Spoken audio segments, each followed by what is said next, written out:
today we're going to look at a couple more options we've got available to us, which is fishing and trapping. So we're going to start with fishing. So I've already picked out a fishing spot for us to go to today. Fishing is quite a time-intensive thing in Build 42. It always has been. Now there's obviously the extra mini-game element to it in Build 42. Whereas in Build 41, if you're unfamiliar, basically you just stood there and let fishing happen. Now there's actually like some skill to it. Now at lower levels, fishing isn't going to be a skill that pays off greatly for you. I do want to just kind of show fishing today, so you know about it, but keep in mind, we don't really have any skills in it, I don't think. All right, so we have 1.5 levels in fishing, so our results aren't going to be great, but as you start to level up the fishing skill, you really do start to see a difference in that. It's one of those skills that if you put the investment in and actually maybe use life and living to get to like level 3 in the early stages, if you read a book and do some fishing yourself, you're going to get like some huge payoffs as you start to get those levels. Now, a little known tip about fishing: you actually get better results if you are at least 7 tiles, which is these squares here. You can use the placement and pick up things for this. If you are at least 7 tiles away from land, you will have better fishing results in terms of the size of the fish and also the frequency at which you get a bite. So having one of these pre-built docks is really, really helpful, or you can build one yourself just using wooden floors, and it will support your fishing goals. Now, if I was planning on using this spot permanently, what I'd probably suggest doing is building a little wall behind you, just so that you're safe while you're doing fishing. So you can see on the water to my right, there are like ripples in the water's surface. Those symbolize active fishing spots. Those are the bits we want to aim for. You're most likely to have success there. And just as a quick note as well, in Build 41, we were able to fish with spears. That is no longer available in Build 42. Obviously, because of the new fishing mechanic, how actively involved you are. I guess they just haven't drawn anything up for spear fishing yet. So now I'm going to grab a fishing line, a fishing hook, and I've got a selection of baits here. Now, rotten food can be used as bait, where otherwise you probably wouldn't use the rotten food, right? You wouldn't get any use from it. So if you want to make use of rotten meats, I believe it is meats specifically. I don't think you can do this with vegetables. It has to be meat. If you get rotten meat, then just use it as fishing bait, because otherwise you aren't going to use it. So holding right click to aim, and then I'm just going to left click to cast in wherever I want. Now holding left click will reel it in. So I can do that. We've got something on the line now. All I'm going to do is reel in with left click. And if I get any resistance, I can hold right click to let out, but I probably won't. So I'm just tapping left click, feathering it, if you will. Easily done. Junk item. So at these low levels, this is probably what we're going to get more of. It is possible to overfish an area as well. That is something to keep in mind. If you fish frequently in the same spot, you will overfish it, and you'll find that you won't get any bites of actual fish. If that happens, just go away for like 24 hours, give it a day, let it regenerate, and then come back. And I'm just keeping it out of the colored areas of the bar, because if we go in those colored areas, we're likely to see the line break. Okay, so we caught a small bluegill. We actually got a fish. These are going to be really, really small. You can see here, it's only like 2 hunger reduction.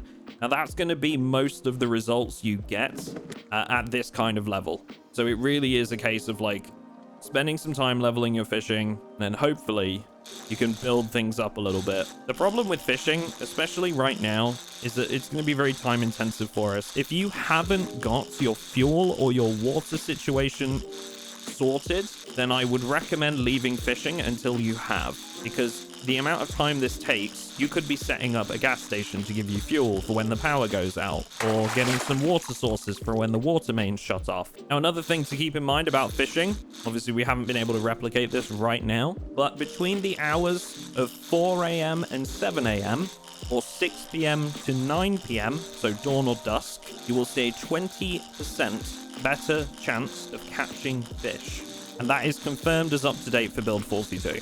And we haven't actually got any resistance on any of these yet, which is a shame, because I did want to kind of show that. But if you do get resistance, your line on the bar there will shoot up into the orange or red areas. You just need to hold right click to give them some slack until they stop fighting. Once you reach November, you'll see a 20% reduction of fishing success chance. until the end of February. That's to simulate like winter conditions. Another small bluegill. So you can see here, we're getting some small fish. We're just not really getting anything worth having. Now, how much XP has that given us?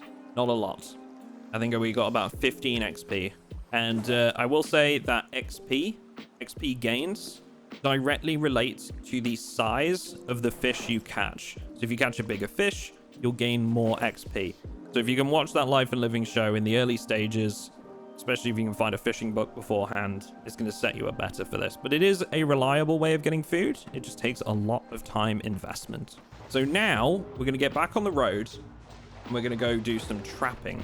Okay, so having spawned myself in a handful of carrots, which is the best bait available for catching rabbits, surprise to nobody, we're going to build some traps and we're going to head out. Now, you can only catch them between 7 p.m. and 5 a.m. Rabbits are best caught over like dawn and dusk. So we want to try and build those traps before then and get them out there. All right, so it's getting late. We are getting tired, but I'm hoping we can get these traps down without many issues. Now, if you're wondering why I'm driving away to place these traps, it's because we need to place them at least 75 tiles away from activity. That includes player activity and zombie activity. Zombies will be drawn to the noise of traps as well if they're in the area. They will destroy traps. So I'm going to head out along this railway here, and we're looking for a deep forest biome at least 75 tiles away. Now, if you're having trouble finding out what is a deep forest biome, then just use the foraging menu. Now, we go foraging. I'm in organic forest here. We're going to place them here. Deep forest is the best, but regular forest works too. So we're going to place our crate traps here. Again, the best times for us to place these traps down is 7 p.m. to 5 a.m. That's when rabbits can be caught. Now, each hour that passes after we place these traps, there is a chance that the trap will break. You don't want to leave them too long before you check on them, because every hour there is a chance that they will break. So what we're going to do is just place all of these down. Doesn't matter how close they are. Doesn't make any difference at all. We're going to add carrots as bait to every single one. And then we just leave them. That's it. There needs to be a full hour between when there was activity in the area, if there's a chance for them to catch. Also worth noting that the bait we use has to be fresh. If you are using vegetables as bait, it must be fresh. And it checks every hour to see if that bait is still fresh. That's actually why cereals can be a good bait if you're not planning on checking on things in a while. Now we go to sleep and we will check on our traps in the morning. All right, it is 8:30. Ideally, if I really wanted to make sure that like I had the most chances of getting a catch, I would have gone and done so at about, or checked on them at about 5 a.m. because that's the last, 5 a.m. is the last time it can catch something. We're still pretty early, so I don't think this will be an issue. We'll go check on our traps. And the great thing about this as well is that long after you've exhausted food sources in the area, trapping will always work. Trapping will always be a thing you can do. As long as you keep the vegetables flowing for bait, trapping will always be available to you. And what's good about that is that you can then repurpose some of that meat. If it goes off, you can use it as fishing bait, for example, and catch different meat. There's multiple options available to you. It is really just about, as you're seeing in this playthrough firsthand, picking a few things to do and not putting all your eggs in one basket. You know, really, I wanted to go to that Gigamart, but there was an alarm, it drew too many zombies, so now I'm looking at alternatives. And it's just a matter of picking a few things that might work for you based on your circumstances. We got what looks to be a little raccoon, a baby raccoon. Now, this is live, so we can actually rehome this. If we wanted to, we could start like a livestock farm. Now, I've made a mistake here, and I've not actually brought a sharp implement with me that I can kill the animal with. Not a great demonstration. We'll check on our other trap. Hopefully we got a rabbit. Oh no, I think this is a big raccoon, is it? Ah, okay, we caught a large raccoon. This is a fully grown adult. I feel bad. Maybe we caught the mum and the baby. All right, so we're going to take this back to base, and I'll show you how much meat this will be worth. I feel a little bit of a monster, I'm not going to lie. I feel a little bit of a monster capturing the baby and the mum, and only taking the mum. But we do what we must to survive. Sorry, raccoon. I'm sorry. I believe because this is a small animal, we don't need a butchering hook. This is where multiple different elements of Build 42 come in, because the butchering skill would be much, much, much, much better if it were higher up. If we had a better butchering skill, we would get better cuts of meat here. But this isn't too bad. Once these have been cooked, they'll probably be worth 10 hunger each. And we got 4 of them. And that's just from one raccoon. You know, you can think if you have like multiple traps available and you're catching rabbits, rabbits will be worth more meat. So that is trapping and fishing simplified. Hopefully you got something useful from that. Okay, so I think the next thing on my list is I've got 2 things really. Is I want to get a composter. I also want to get an old stove or an antique stove. And I think I know where one of those is pretty locally, pretty close by to us. So we're going to start off with the composter. Reason for getting these is that it allows us to stockpile fertilizer. So basically we can make our own fertilizer with the composter. Now, if I was really sort of min-maxing my day here, I could do this at the evening time when my character's already starting to get tired, just to reduce the risk that I'm going to be in a fight when I start to get tired. But I'm not too worried about that right now. That should give us everything we need. And to make things easier, I'll just build it by our crops here. Now this is going to be empty to start with, and we need to fill this with vegetables. Now, rotten vegetables will create fertilizer in a composter. There is several locations around the map that we can use to aid us in that endeavor. There are some, shall we say, I don't know how you would refer to them, like storage warehouses, silos, whatever you want to call them, where basically farmers have stored their produce in big sacks. So what we're going to do is, now that it's the zombie apocalypse, we are going to hit one of those storage silos, and it will be filled with vegetables. And they won't be rotten yet, but they will be soon. But I do have another thing on my list, and that's the antique stove. That is very close by to our base. We're looking okay on storage. So we're heading to the location of an antique stove nearby. Now, these are usually set locations on the map, so you can use things like the Build 42 online map to find them. Otherwise, they do also spawn in like just wooden crates and stuff like that. There should be an antique stove in here. There it is. We need a hammer to pick these things up. They are also quite heavy. You'll see here they're 40 encumbrance. So you do kind of have to be prepared to take one of these. And again, as with most heavy items, if you're carrying less than 10 weight in your direct inventory, you will be able to pick one up. If you're struggling, you can drop stuff like your backpack is usually the best way to do it. Okay, these zombies are going to be a pain, but I am going to need to get rid of them because I'm not going to be able to pick up that old stove without these guys gone. There are a couple of them, but I think they're going to take a moment. Let's get this thing back to the truck. Okay, stove acquired. Nice and easy. Now we're going to head out, and we're going to try and get ourselves some vegetables for our composter. So the reason we're acquiring an antique stove, just in case anybody needs a reminder, is because they don't use fuel. They don't use petrol, gas, whatever you want to call it. And that means that it's not going to run down our fuel supply by having one. We can chop up firewood, which is really, really handy in the long run because you will want to preserve your fuel over time. Now, I'm not sure if this is full of fresh produce, but these are the sorts of buildings that you're looking for. They'll look like this. They are long, white buildings usually. They have these big garage doors and a bunch of crates in them. Hopefully there's no alarm on this one because that would be my luck. Okay, we're good. Produce box, extra small. Here we go. So as you can see, they have large quantities of veggies in them, and because we've already passed quite a bit of time, they're already rotten. Now, ordinarily, that wouldn't be much use to a survivor, but because we have that composter, it basically means we don't need to allocate any of our own foods to go rotten. We can use this stuff instead. So I'm looking for, primarily, what I want is large ones. But really, I can just start grabbing all of this because all of these rotten fruits and veg can be used for our composter. Ideally, what you'd want to do when coming to a location like this is you'd want to have an empty vehicle. But I've obviously doubled this up with one of our other objectives. Now my vehicle is full. You'll also notice that the potatoes we got from in there are still fresh. Just to briefly touch on why that is, potatoes have a longer shelf life, if you like, than pretty much every other vegetable in the game. So when you come to these places, there will often be potatoes that are perfectly good to eat, even though a significant amount of time has passed.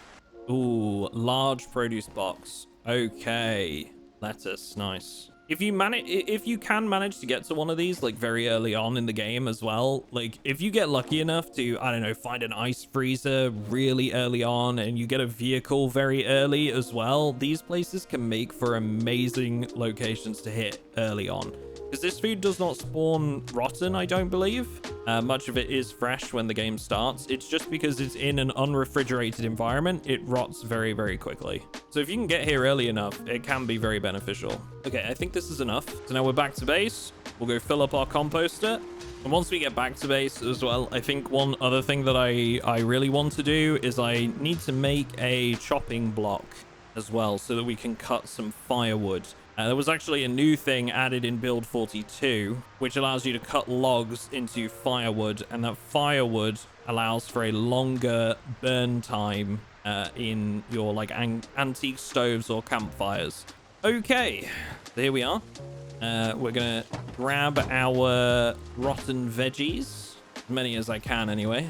Now this isn't going to give us fertilizer instantly. It does take time to manufacture. Another really nice thing about these composters as well is that not only will they provide us with fertilizer, the rotten food within will actually attract worms as well. So when you come back to your composter occasionally, you'll find that there are worms within it. And the reason why that's so powerful is because then we can use those worms as bait for fishing. So it's got 20 weight. We've stocked this thing pretty good. Important to note as well, you can only use, like if you want to generate fertilizer in a composter, it needs to be fruit and vegetables. It's vegetable content. I don't believe that meat and rotten meats actually generate compost. For some reason, this is actually kind of a fun piece of trivia, if nothing else. So the old stove in build 41 was known as the antique stove. It was only changed in build 42 to the old stove. Why that was necessary? I don't know, but it's an interesting piece of trivia. Right, I don't think I have any room for this. I think I'll put it there. We're gonna have to move some stuff. So for now, let's just go ahead and place this here. Then we can reposition this later. Now, there was one other thing I wanted to look at, and that is the chopping block. So we just need a log and a flint saw. Surely that can be swapped out, no? That doesn't show it can be swapped out for other saws. And that is very weird. I did not realize that was the case. So how do we make a flint saw? I need napping level 3. Right, well, in that case, we're not going to have a chopping block in this playthrough. I can maybe use the debug mode to create one further up, but essentially it allows you to chop wood, and then that wood will burn for longer than regular wood. And it just allows you to stock up your antique stove so it burns for longer in a single use. But for now, get some sleep. Okay, so having had a bit more of a look into this, I believe that the chopping block is actually bugged slightly. So it should show that this is replaceable by other items in the UI. But now that I've picked up a hacksaw, it is showing as I have the necessary item. It should show that I can click on this and see what other items are viable, but it's not allowing that. So I think this might be bugged. So this is a workbench, meaning that you need to right click on it to interact. And as you can see, a bunch of stuff comes up here. Really, really overwhelming.